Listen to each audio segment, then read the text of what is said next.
Good day mga boss, yan sa mga naghahanap dyan ng Mitsubishi Montero Sport, meron tayo ditong 2023 model, okay? So tara, check na.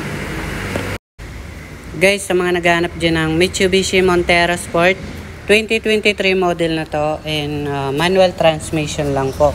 Yan, para sa mga Mitsubishi user dyan and manual transmission. Mas maganda rin pag mga manual mga boss, kasi yun ang hindi sirain at pwedeng pang probinsya. 4x2 lang to mga busing, and napaka fresh pa rin, sariwa, makinis yung body, wala naman tang history ng bangga or baha. Lahat pa naman siya original. Ayan, original stock. Ayan, napakasariwa sa body. Sa gulong, okay naman siya, kompleto yung mugs, and medyo makapal pa naman konti. Ayan, siguro mga nasa 85%, mga ganyan. Ending 4 ang plaka. Sa emblem and headlights, taillight, lahat original. Walang damage, walang basag. So sa mga ano niya, lahat original trim. Sa salamin. Okay, so check natin yung loob. So dito naman yung susi niya mga boss, and check natin dito, and naka power window na siya, and ganyan siya mga bossing. Manual transmission yung 4x2, and may backup camera na rin to mga bossing.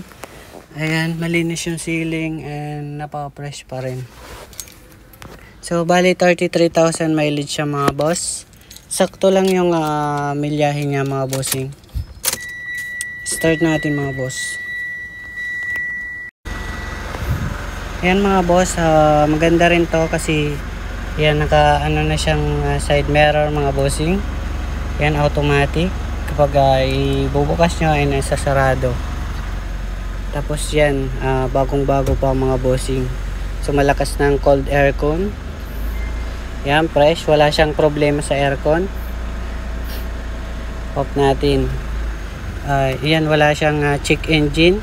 Ang nakikita nyo lang ay yung gas container yung gas. So dito naman tayo sa iba. Patayin na natin mga bossing. So dito naman tayo sa may likuran mga boss. Naka backup camera na siya. Ayan. Ayan yung mga sensor niya mga bossing. Kompleto pa lahat. Tapos dito mga boss, napakaluwag ng upuan niya. So pwede nyo siyang gawin 7-seaters kung gusto nyo. Ayan.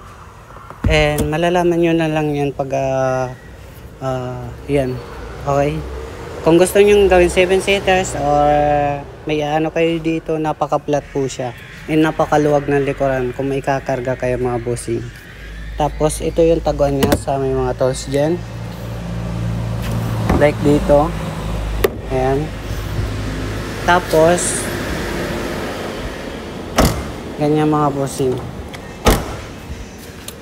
So may reserva rin siya, bago. Ayan. Bago siya mga bossing. Ayan, bagong-bago yung reserva niya. Hindi pa siya nagamit. So babanggitin natin yung presyo. So dun muna tayo sa makina mga bossing. So check natin. Ito yung makina niya mga boss. Ayan. Yan mga bossing. Ayan, napaka-fresh pa ng makina. Makinis, malinis. Ayan, sariwa pa. So dito mga boss, normally yan sa Mitsubishi, kahit sa brand nyo merong ganyan kasi tambutso yan. Ayan mga boss, wala naman tong history ng bangga or baha. So pa-double check nyo na lang sa mekaniko. Pre-scanner naman kami, pre-test drive. Schedule nyo lang kung gusto nyo i-test drive and i-check dito. Open naman kami ng 8 AM to 8 PM mga bossing. Ito na ito mga boss. Ito nagkakalaga ng nasaan na siya mga boss, 980,000 sa mga cash buyer. Kung financing, nasa 1 million po siya. May malaki pa interest. Kaya kung may pang cash kayo, cash nyo na lang para mas maganda. 980,000 lang. Tapos for example sa financing, 160,000 down payment all in, and mga 27,000 monthly sa 5 years. Kaya kung may mga cash buyer kayo, pwede pa natin bawasan yung 980. Ibibigay ko na lang sa inyo ng 950,000. Yan, para sa mga solid followers natin dyan. So, para sa may mga katanungan, comment na lang kayo. Marami pa dyan available. Okay, so yun lamang po. Salamat.